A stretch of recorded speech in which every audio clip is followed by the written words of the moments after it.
Boa noite. É nós na fita, mano. Eu, Omar, e professor, doutor Ivan Cláudio Guedes, estamos no ar com o programa E Agora José. Boa noite, Guedes. Boa noite, Omar. Boa noite, ouvintes do Cultura Online Brasil. Este é o programa E Agora José, um programa que discute a educação direto dos nossos estúdios em Guarulhos, com transmissão para a Cultura Online Brasil em São José dos Campos e para a Rádio Internacional Lusófona em Portugal. Certo? Exatamente, meu amigo. Muito bem. O programa E Agora José é exibido aos domingos, ao vivo, pela Cultura Online e Brasil. Em cores. Não é? Pela Cultura Online Brasil e pela Rádio Internacional Lusófona. Quem quiser nos escrever, estamos ao vivo pelo Facebook e pelo nosso e-mail, programeagorajosé@hotmail.com. E esta semana nós vamos discutir sobre a pesquisa realizada pela Thales, né? Pela Thales e pela OCDE.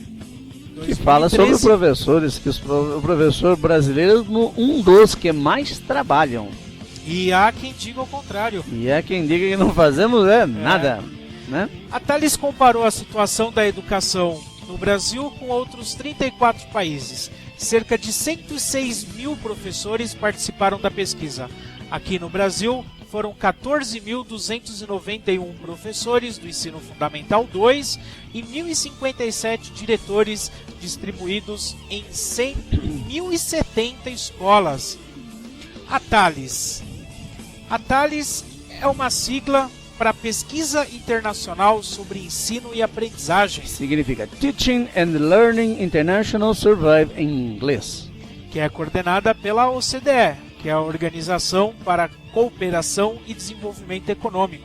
E no Brasil, a coordenação dessa pesquisa ficou então por conta de quem? Do INEP, do Instituto Nacional de Estudos e Pesquisas Educacionais Anísio Teixeira. A edição de 2013 é a segunda realizada, né? A primeira foi em 2008. Seu objetivo é levantar as condições de trabalho dos professores e o ambiente de aprendizagem das escolas para amparar as decisões públicas do setor. Então, pelo menos aqui em 3 anos que nós fazemos o programa, é a primeira vez que nós noticiamos isso aí. Então, existe quem faça a pesquisa junto ao professor, junto à escola, para saber as condições em que nós estamos trabalhando, o que está faltando, né? Agora, resta ao poder público, né, usar isto como, né, uma ferramenta para ele, para a política, né? Ó, diferente do PISA, né, que é o Exame Internacional de Avaliação dos Alunos, o PISA ele prioriza a avaliação dos alunos, do seu contexto e da escola. Isso. No Thales, o foco está centrado docente, né? no professor, no docente. O programa Thales é um programa de pesquisas que visa preencher as lacunas de informação importantes para a comparação internacional dos sistemas de ensino. Isso segundo a Rosemary Trojan, que é da Universidade Federal do Ela é Trojan, mas Paraná. Não é nenhum vírus. Tá? Da Universidade Federal do Paraná.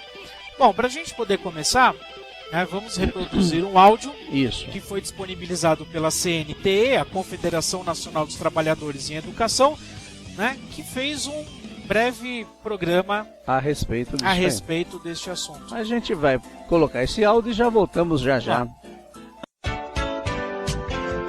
Está no ar A Voz da Educação, um programa da CNTE, Confederação Nacional dos Trabalhadores em Educação.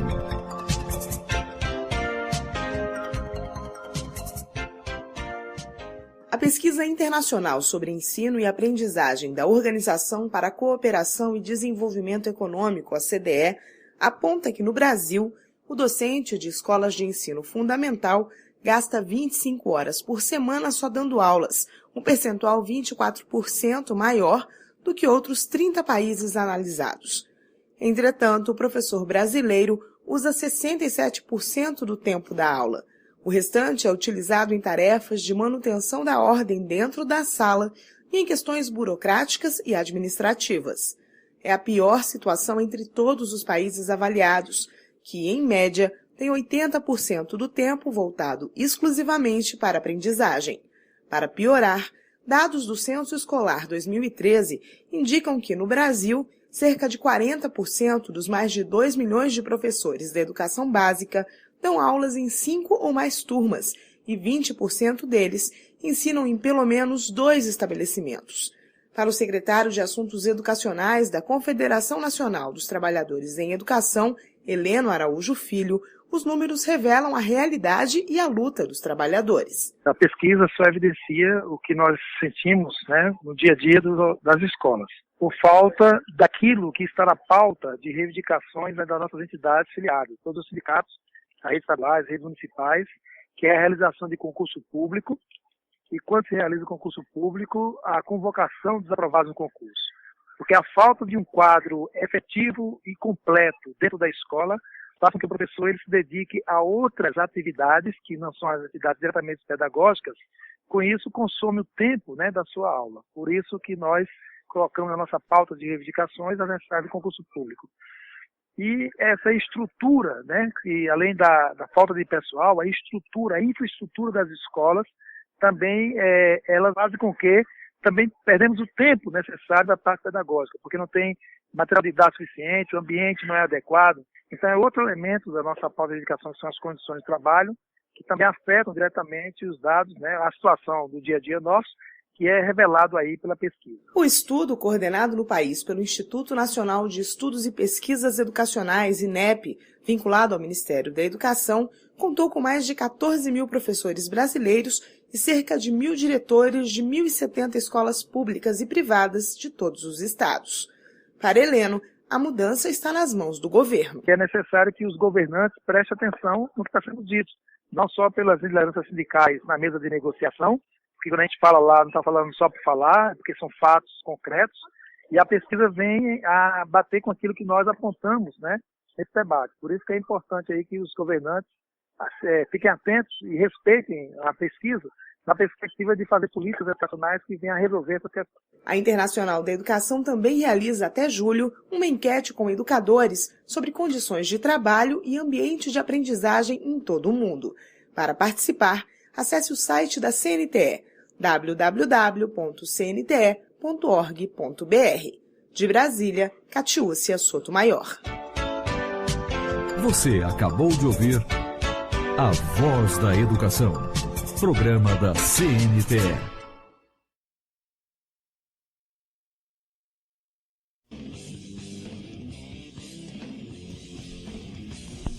É isso aí, estamos de volta, né? Esse foi o áudio disponibilizado pela CNTE, né, sobre essa pesquisa da Thales, que na realidade, né, para quem vivencia a educação, no caso o professor, não trouxe assim nenhuma novidade, né? O que ele trouxe foi a cientificação dos dados, ou seja, uma pesquisa, né, que acaba tirando do senso comum aquilo que nós já falamos.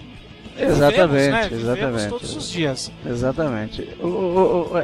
Aquilo que eu havia dito, é chover no molhado, né? Porque as condições de trabalho todos nós conhecemos, todo professor sabe. Agora, a única coisa que eu vejo de importante aí é algo já sistematizado, científico, uma pesquisa. Não é o senso comum, não é a opinião do professor, né? E é uma pesquisa empreendida pela própria OCDE, né? Exato. Então ela tem um caráter, diante do meio político, ele tem um caráter de peso. Sim. Diferente, sei lá, da minha tese de doutorado, chegar lá e falar, quem fez isso? Quem fez isso foi fulano. Né? Então quem fez isso foi a OCDE, tá aí. Então tem os dados, tem os problemas levantados e tem que ser resolvidos. Agora, no Brasil foram 14.291 professores, 71% mulheres, a idade média de 39 anos, com uma média também de 14 anos de experiência, 77% contrato permanente, a média de 31 alunos por sala. O que é altíssima, né? Que é média, hein? E 92% se sentem bem preparadas. Isso é importante também. Essa confiança é importante.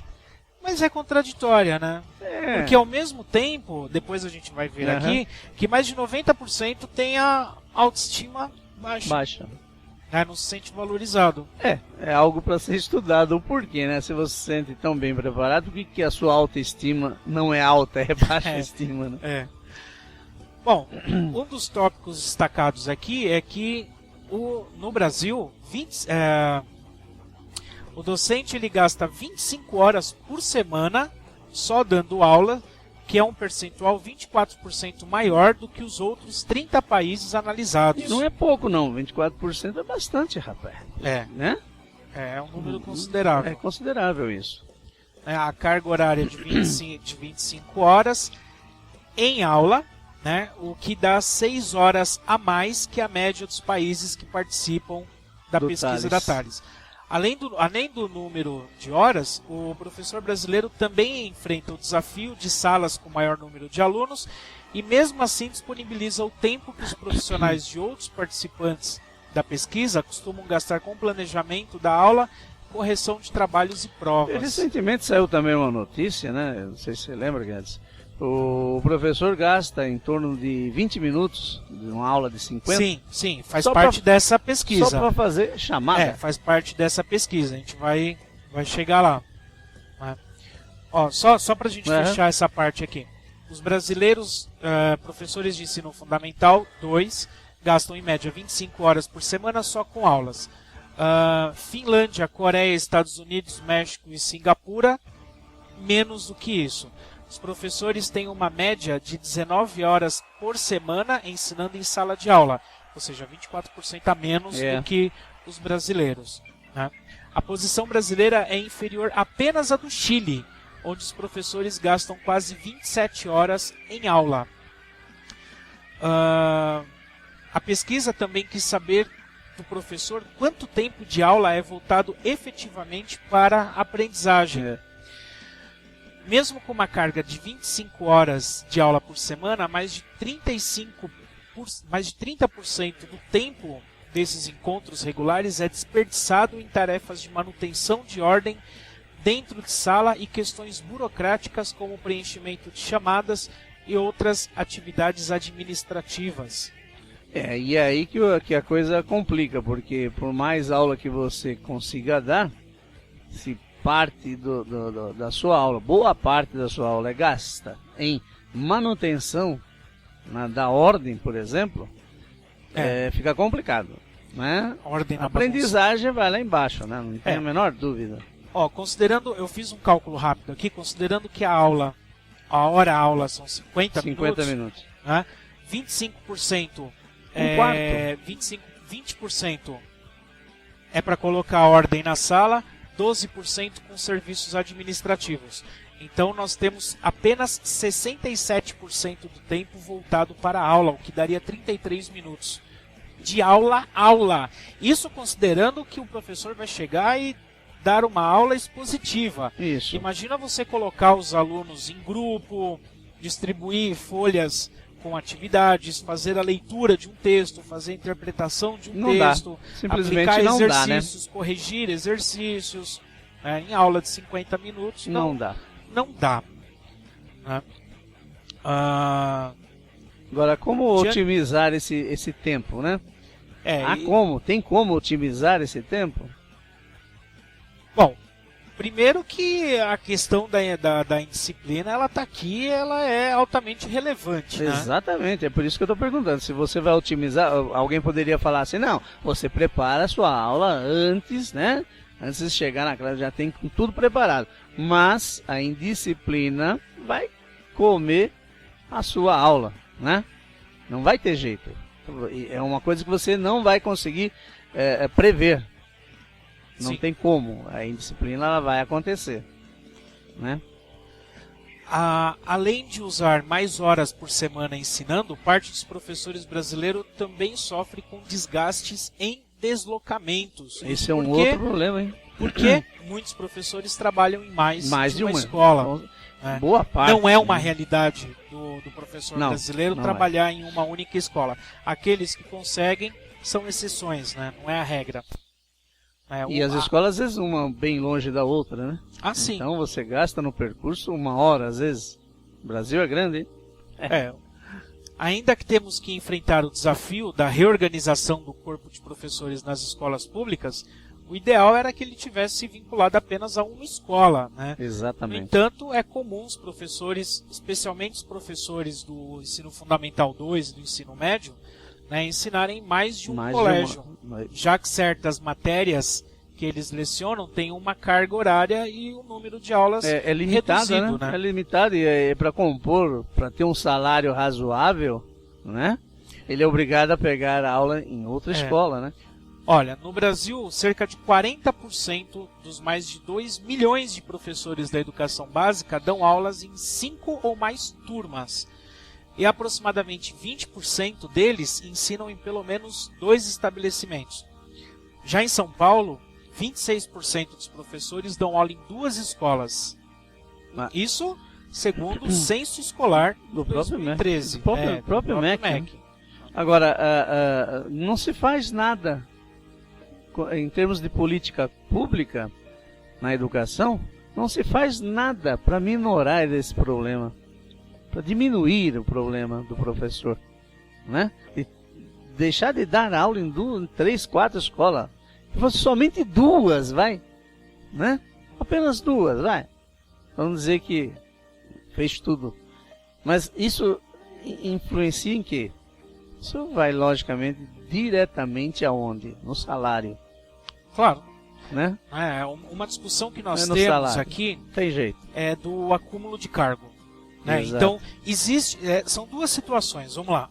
A primeira situação é a do professor que vai compor a sua jornada de 40 horas de trabalho, se dividindo em 2 ou 3 escolas.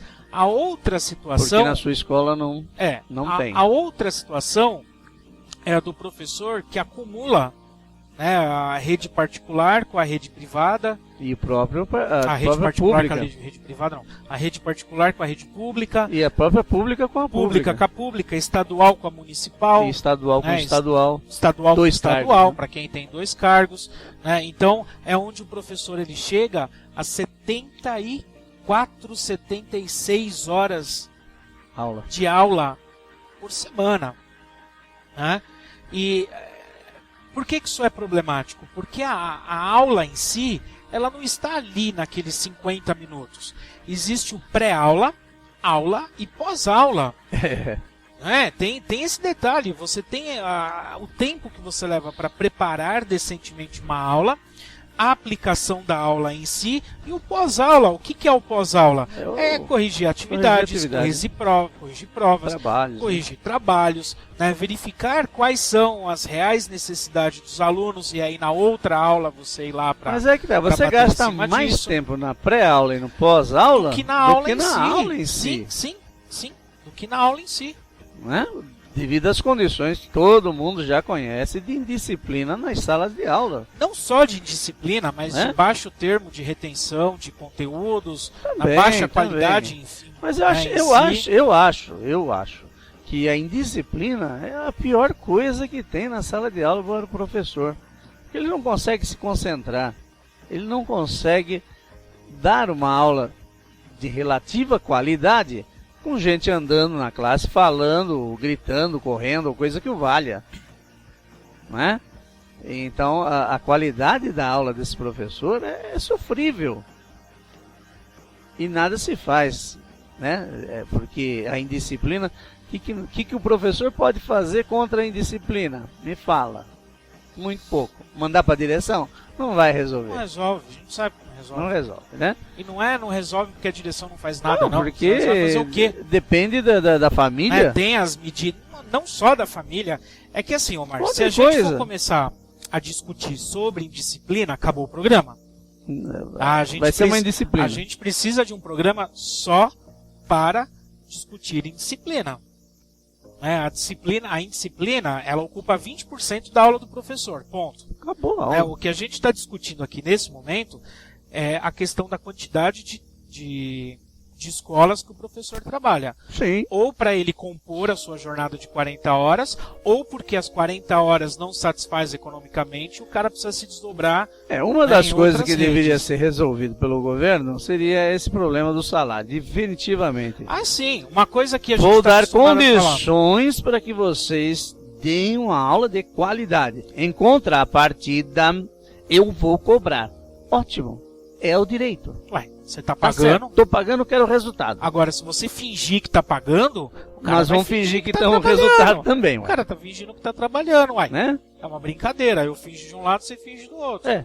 Né? Agora, se eu consigo criar condições para que o professor trabalhe em apenas uma escola em dedicação exclusiva com qualidade, Trabalha aí 8 é horas. Aí é outra Né? coisa, bicho. Trabalhei 8 horas na escola. Né? Que ele tenha o seu 1/3, né? 1/3 da sua carga horária destinado ao planejamento, à Isso. correção de atividades, mas que seja remunerado por isso. Não adianta você baixar um decreto dizendo que a partir de agora é proibido Ou fazer uma cargo, minuta, como se não- fizeram, se modificando não melhorar tudo o salário, isso. Se não melhorar o salário, ué. Ninguém acumula cargo, presta Porque atenção no que eu vou gosta. falar. Ninguém acumula cargo, Ninguém ninguém gosta trabalha disso, em não. 3, 4, 5 escolas por amor à educação. É. O cara precisa de dinheiro, porra, o cara precisa de grana. E é salário. Né? Claro, eu gosto do que faço. Sou professor por opção. E não por falta de Opção. Exato. Sou professor por opção. Agora, Mas, eu tenho que trabalhar numa rede pública, tenho que dar aula na faculdade, eu tenho que prestar consultoria para editora, eu tenho que prestar consultoria para empresas de concurso público, eu tenho que fazer bicos por aí, palestra e tal, para eu ter um salário razoável. razoável. E mesmo assim eu ainda ganho menos do que um recém-formado em medicina. Nada contra, tá? Mas são profissões diferentes. Um Exato. advogado, um arquiteto, o que seja. Né? Então Mas- essa questão salarial, a gente tem que bater nessa questão salarial, porque, Salário não é tudo, mas é 100%. já diria o Falcão, né? Olha só, cerca de metade dos professores brasileiros não tem formação didática para todas as matérias que ensinam. Por exemplo, o professor de história não aprendeu como ensinar história aos alunos do ensino fundamental 2. Né? O que é isso? Significa que as faculdades, muitas delas no Brasil, não oferecem a disciplina de didática no curso de formação de especialista. Eu já venho falando faz tempo que precisa de reforma no ensino superior. Sim, espero que o MEC, né, considere essa observação para que quando for avaliar as faculdades, né, tenha essa... E tem que exigir que as faculdades tenham um currículo mínimo necessário. E, aliás, eu não gosto dessa palavra currículo mínimo, né? Dessas duas, currículo mínimo. Eu acho que você partir do mínimo a coisa não vai funcionar. Então você tem que botar lá, eu quero o máximo, não o mínimo. Ó, só para poder Né? comparar, no Mas- Brasil esse problema atinge 50% dos professores. Entre os 33 países que participaram dessa pesquisa, a média é de 30%. No Brasil, o índice pode apresentar um quadro mais problemático, uma vez que o currículo é fragmentado e os professores são especialistas. Ou seja, o mesmo professor pode estar responsável por diversas matérias. Em muitos países, como o Canadá, os professores são generalistas e dão aulas em mais de uma disciplina. Isso já foi aventado aí há tempos atrás. aí isso não desse está morto, professor não. generalista, esse né? projeto não está morto, Ele não. não O tá Brasil, justamente, como é que você pode resolver esse problema? Não é modificando o currículo escolar? Sim, Não é juntando, por exemplo, história, Todas numa geografia, área filosofia, só. sociologia, virou uma disciplina só. isso. Física, química, biologia virou uma disciplina só. Isso. Então, acabou. De cara você já matou, né, um monte de problema aí. Não, Porém, você está criando outros. Você está criando um Mas outro. para resolver esse problema, o MEC já tem a receita, Tá na manga. né? Que é, a gente sabe A carta muito tá bem. na manga, né? Mas também se ele não resolver o problema do curso superior, isso também não vai funcionar. Porque você vai se formar em química, mas você não é habilitado para dar biologia, por exemplo. Não dá. Então, a modificação no curso superior faria com que você iria começar a ter professor habilitados nessas áreas. Sim. Aí, então, você muda o ensino médio, por exemplo, o ensino fundamental 2. Ó, 4 em cada 10 professores brasileiros não tiveram formação para a prática de sala de aula. Isso significa que eles não aprenderam a lidar com problemas de disciplina ou como trabalhar com adolescentes. Para ter uma ideia, a proporção é de 3 para cada 10 profissionais na média, né, dos países que fizeram parte desse levantamento. Nós temos depois que o camarada faz o curso de licenciatura, ele tem uma época de estágio. É quando ele tem o contato exatamente na sala de aula. Mas o que é que acontece? E vamos ser realistas. Quem falar que eu estou mentindo, vai ter que provar que eu estou mentindo. O camarada não vai no estágio. Ele vai na escola, ele conhece o fulano, o professor disso ou aquele outro, que assina o estágio para o camarada e ele não passa nem pela sala de aula. Tem muita gente fazendo isso. E depois ele reclama da vida porque ele não sabe o que é a sala de aula. Porque no Brasil o estágio comigo nunca é não aconteceu, graças a Deus, o estágio porque... é não remunerado, né, Omar?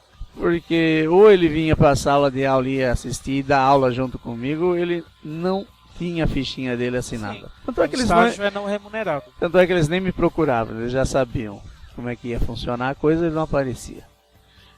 Então já começa aí. Então, essa didática de sala de aula não tem, continua não tendo, ele não vai no estágio e depois vai ser professor na rede pública. Posso fazer mais uma? Manda, que nós já estamos chegando perto. perto. Olha só, se o mundo atual exige que a educação seja um processo contínuo, os professores que vão preparar esses alunos precisam também ser aprendizes e se desenvolver constantemente na carreira, segundo o relatório. Aos governos cabe promover o acesso a essa formação contínua, mas, advertem os especialistas da OCDE, não basta oferecer treinamentos e cursos. Docentes reportam taxas mais altas de participação nos países em que também existe apoio financeiro e suporte não monetário. Precisa dos dois. Precisa de dinheiro, precisa do suporte. Uma frase que me chamou a atenção e eu gostei muito, diz assim: o professor no Brasil está sozinho, ele não tem apoio para nada. Se compararmos a sua situação com seus colegas da OCDE, isso segundo Gabriela Mariconi, que é pesquisadora daqui do Brasil, né? Representante da OCDE aqui no Brasil. É isso aí. Vamos continuar ou vamos parar por aqui? Não, ainda tem mais dois dados aqui para gente trabalhar. Então vamos terminar isso aí. Só 40% dos professores têm dedicação exclusiva aqui no Brasil. O índice mundial é de 82%. Olha só a diferença, né? No Brasil são 40%, o que trabalha em regime de dedicação exclusiva, que é o que a gente E na verdade nós deveríamos estar incluídos nesses 80% aí, né? Seria muito melhor para o professor, né? No fim. Bom, e quase 90% dos professores brasileiros se sentem desvalorizados. Quase 90% dos professores acreditam que a profissão não é valorizada na sociedade. Mesmo assim, estão satisfeitos com o emprego. É interessante, né? Você se sente satisfeito? Sim. Mas você é desvalorizado? Sim. Sadomasoquista? Somente 12,6% dos professores brasileiros consideram-se valorizados. A proporção está abaixo da média internacional, que é de 30,9%. Porém, 87% dos professores brasileiros consideram-se realizados no emprego, próximo da média global, que é de 91,1%.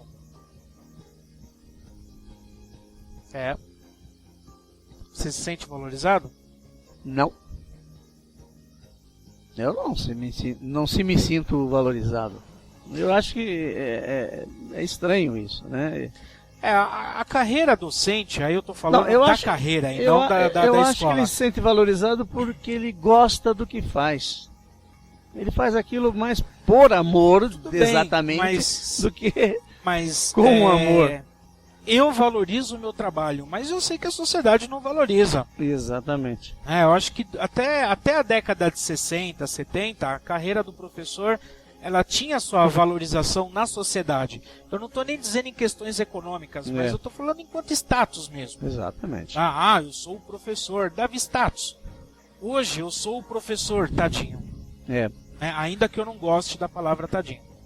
Porque eu não sou tadinho, você é professor, é um professor por opção, por falta de opção? Isso é outro problema, né? É uma das coisas que talvez poderia entrar nessa pesquisa, né? O que te motivou a ser professor?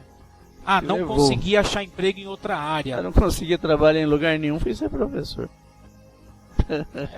Isso é um caso sério, é uma questão coisa a ser Sim, é uma questão a ser pesquisada, porque eu mesmo, empiricamente, eu conheço vários que não tiveram oportunidade em outras profissões, né? E acabaram foram ser professor.